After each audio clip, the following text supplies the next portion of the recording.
উত্তর চব্বিশ পরগনা বাগদা বিধানসভা কেন্দ্রে রয়েছেন প্রসার ভারতী সংবাদদাতা পল্লব ঘোষ। পল্লব, ভোট কেমন চলছে?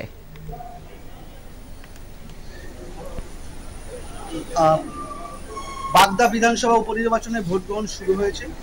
সকাল সকাল মনোরম পরিবেশে ভোটদানের তাগিদে প্রতিটি বুথেই কম বেশি ভোটারদের লম্বা লাইন চোখে পড়ছে। আমরা সাধারণত দেখে থাকি যে সাধারণ নির্বাচনের তুলনায় উপনির্বাচনে ভোটদান কম করে বা ভোটদানের উৎসব খানিকটা কম থাকে, কিন্তু বাগদা এখনো পর্যন্ত তা পরিলক্ষিত হচ্ছে না।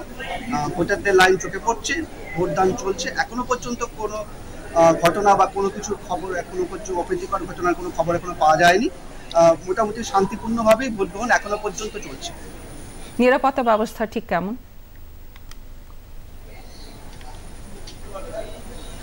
নিশ্চিত নিরাপত্তার মধ্যে ভোট গ্রহণ চলছে। প্রতিটি বুথেই মোতায়েন রয়েছে কেন্দ্রীয় বাহিনী, এছাড়াও রয়েছে রাজ্য পুলিশ, টহল দিচ্ছে কিউআরটি টিম।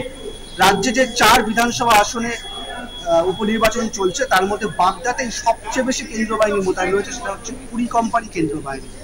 ফলে নিশ্চিত নিরাপত্তার মধ্যেই অবাধ ও শান্তিপূর্ণভাবে এখনো পর্যন্ত ভোট গ্রহণ বাগদা বিধানসভা চলছে।